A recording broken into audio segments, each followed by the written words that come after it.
سلام، خوش اومدید به پارت دوم از مسیر یادگیری کورس پروژکت منیجمنت گوگل. توی این قسمت ما داریم در مورد شغل‌هایی که در این رابطه در مرتبط با این پروژکت منیجمنت هستش صحبت می‌کنیم که خیلی وسیع هستش. یه تحقیقات توی سال 2017 انجام دادن و گفتن که حدوداً توی سال 2027 تا سال 2027 دیمند یا نیازی که برای این شغل وجود داره، این مهارت وجود داره، پروژکت منیجمنت حدود تقریبا 88 میلیون هستش در دنیا. همونطور که گفتم خب تقاضاها خیلی زیاد هست، به خاطر اینکه هر صنعتی مخصوصا صنایع خیلی بزرگ قطعا نیاز دارن به یک آدم یا یک گروهی که این مهارت ها رو بلد باشن تا کار رو ببرن جلو. من جمله خب مشخصه پروژکت منیجمنت، آیتی، کانستراکشن، پروژکت منیجمنت، فایننس، یوتیلیتی، خیلی از صنعت‌های مختلف. پس به اینجا میرسیم که خیلی ممکنه که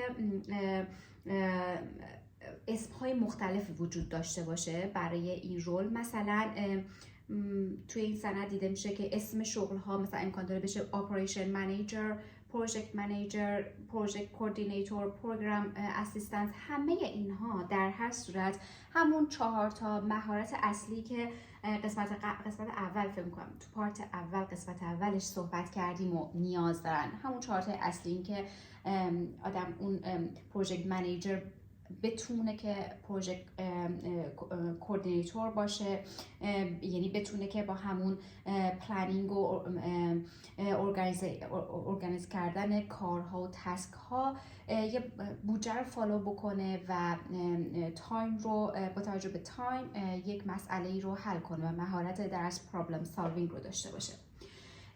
در ادامه چیزی که توی این ابتدای این کورس دوم، پارت دوم ما یاد میگیریم این هستش که خیلی مهمه که آدم ریالیستیک باشه وقتی وارد این دنیا میشیم. بدونیم که چون همونطور گفتم اسم‌های مختلفی وجود داره و دیمند بازار خیلی زیاده برای پروژکت منیجمنت، برای پروژکت منیجر. به خاطر همین مثلا ما میتونیم با توجه به علاقه خودمون و این دنیا رو اکسپلور کنیم، با توجه به شخصیت خودمون ببینیم که تو کدومی که از این صنعت ها میتونیم وارد بشیم، چون در هر صورت همه اون بیس یکی هستش. اون مهارت هایی که تقویت میکنیم توی این دوره و یاد میگیریمش رو به هر حال باید ببریم توی اون صنعت ها. مثلا من خودم فکر میکنم که وارد صنعت آیتی بشم و دو تا راه بهمون پیشنهاد داده و گفته که این اپورتونیتی ها رو از همون ابتدا ببینید که وارد شدن سخته. شما میتونید از طریق اینترنشیپ و حتی کانترکت ورک ها وارد این صنعت بشین. خیلی از شرکت های بزرگ مخصوصا نیاز دارن به گروه یا تیم هایی که فقط بیان اصلا کانترکت رو بررسی میکنن، بهش میگن کانترکت ورک. و همین ریالیستیک اندینگ، پرسونال ریفلکشن. تا اینجا بیشتر در مورد این بوده که بدونیم که جاب تایتل های خیلی زیادی امکان داره توی این صنعت وجود داشته باشه. مرسی که تا اینجا همراه هم بودید. توی این قسمت ما میخوایم در مورد دسته‌بندی شغل‌های پروژکت منیجمنت و نقشه‌های رایجمون صحبت بکنیم. ما اینجا یه سری نقشه‌های اینتری لول داریم. وقتی که وارد این مسیر بسیار بزرگ میشیم خب اسمها خیلی متفاوته. میتونیم مثلا به عنوان جونیور پروژکت منیجر کار کنیم، میتونیم به عنوان پروگرام یا پروژکت ادمنستریتور کار کنیم، یا که کلا کمک به تیم میکنه، به تیم پروژه در انجام کارهای اداری هستش ادمنستریتور، یا اینکه مثلا پروژکت یا پروگرام اسیستنس کار کنیم توی این رول که پشتیبانی از اعضای تیم پروژه رو بر عهده داره، حالا تحقیقاتی یا حالا اسناد آموزشی اینا همه رو فراهم میکنه. رول بعدی میشه پروگرام کوردینیتور هستش که انجام کارهای اجرایی پروژه رو بیشتر بر عهده میگیره، تحت نظر پروژکت منیجر هستش و بر اساس حالا زمان و بودجه همراه انگاری پروژکت منیجر این کوردینیتور میره جلو. بعدی هم پروژکت ساپورت اسپشیالیست هستش که همکاری میکنه، اونم باز با پروژکت منیجر بر نظارت بر پروژه ها و بعضی از موقع هم آموزش کار کنن. وقتی که اینو میریم جلو میرسیم در حقیقت به 6 تا رول که میشه گفت توی میدیوم سنیور این مسیر هستن، یعنی توی مید سنیور نقش سنتی پروژکت منیجمنت هستن که نیاز داریم به اون تجربه های اولیه و مهارت ها که خب مهمترین رایج‌ترینش پروژکت منیجر هستش که مسئول شروع، برنامه ریزی، اجرا، نظارت، کلاً تا پایان پروژه مسئولش پروژکت منیجر هستش. اینا رو توی این کورس داره به همون آموزش میده که بدونیم وقتی جاب تایتل ها و رول ها رو میدونیم یه اشاره تقریبی تو ذهنمون بیاد که اوکی مثلا پروژکت آنالیست چی کار میکنه.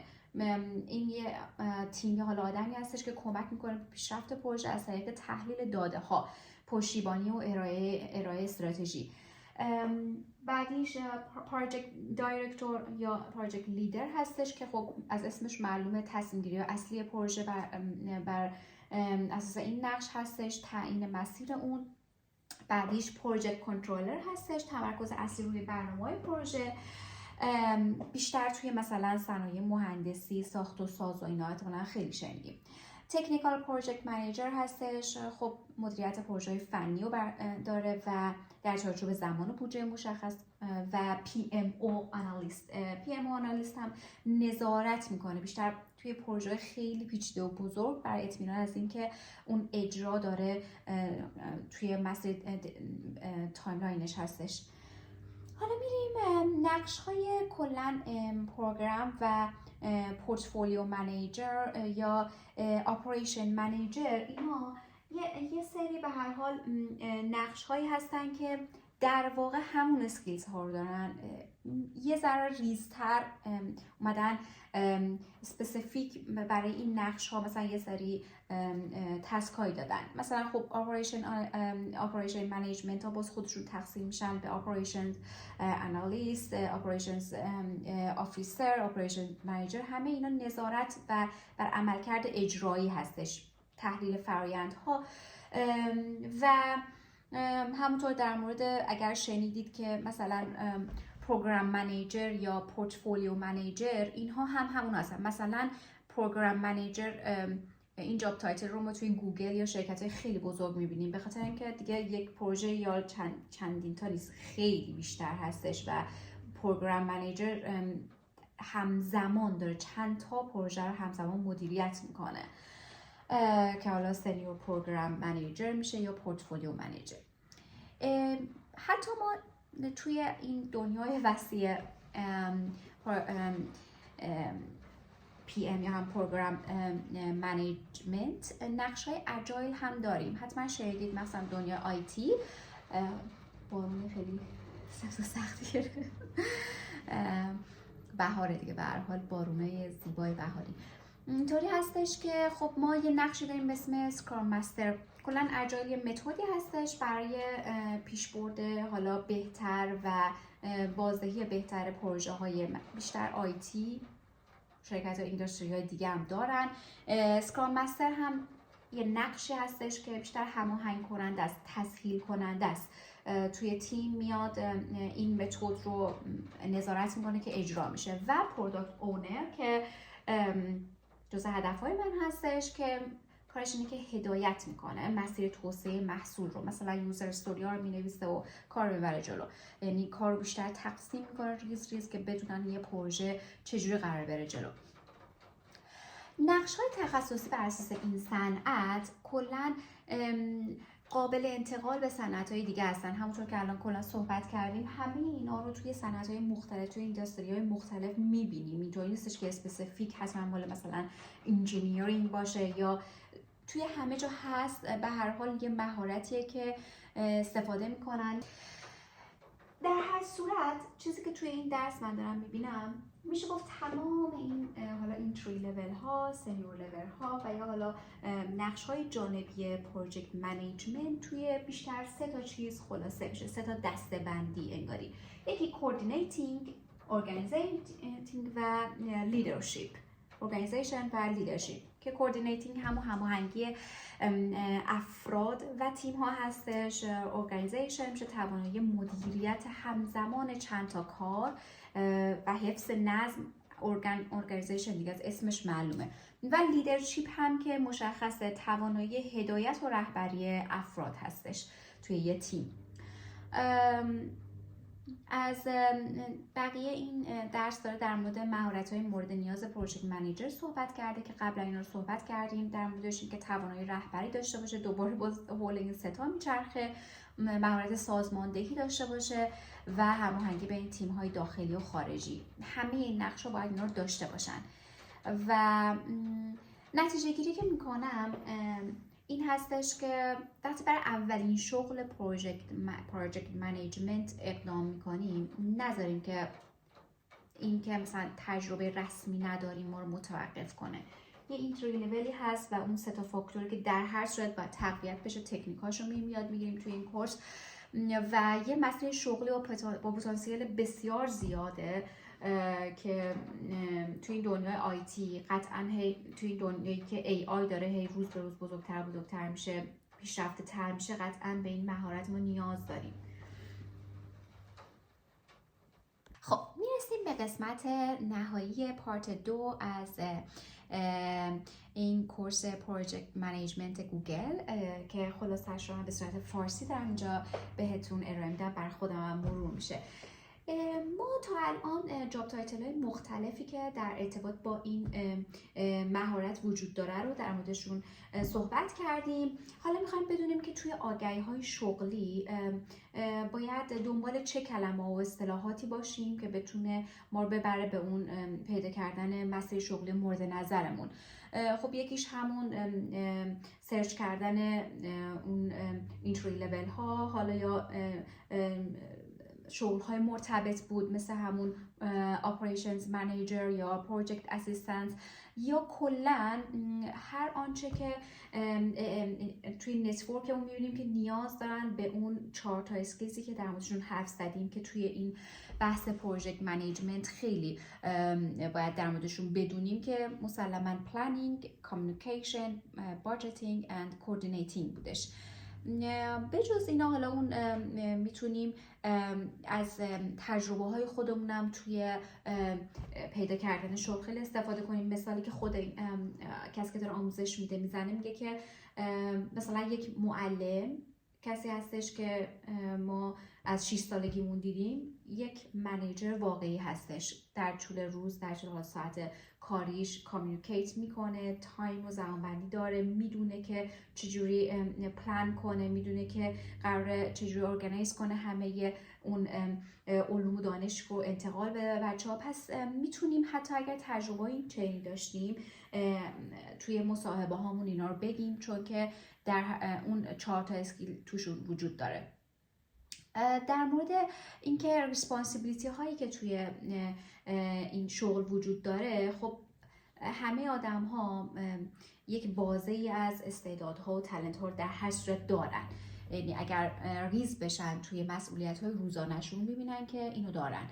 اینجا اومده با یکی از منیجرهای پروگرام منیجرهای گوگل به اسم گیلبرت مصاحبه کردن و اون مثلا در مورد گذشته خودش میگه که زمانی که دانشجو بوده مثلا چجوری تونسته مدیریت یه گروه رو بر عهده بگیره و این تجربه بعداً فهمیده که اصلا خیلی کمک کرده توی اون اینترویو وقتی که بیانش کرده، چون که اسیستنت بوده و وارد این صنعت شده.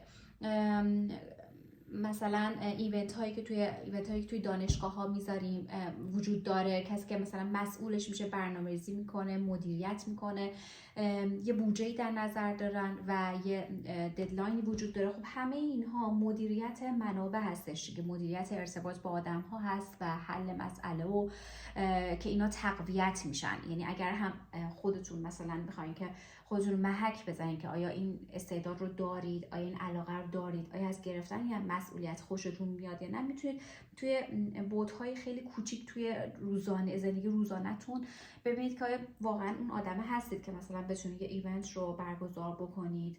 حتی اگر توی دانشگاهتون هستید مثلا یه گروهی رو جمع بکنید و یه هدفی رو دنبال بکنید. یکی از مهمترین توصیه‌ها این هستش که اول قدم رو برداریم، از شکست نترسیم. همین که همین الان شما دارید این رو گوش میدید، سرچ کردید، شاید به این رسیدید، به این ویدیو من یا من خودم مثلا این کورس رو حالا ریجستر کردم و خیلی خیلی کنجکاو هستم که بدونم مثلا دنیای به این گندگی که همه دارن در مورد صحبت میکنن چی هستش. این خودش اولین قدمه. و نتورکینگ رو در موردش صحبت کرده که خب به وضوح هم میدونیم دیگه توی دنیای الان ارتباط با آدم ها، تعامل داشتن، کمک گرفتن چقدر اصل مهمیه توی همه ابعاد زندگی، که از تجربه هاشون یاد بگیریم و مهارت کامیونیکیشنمون به طبع بهتر بشه. مرسی که تا اینجا همراه بودید.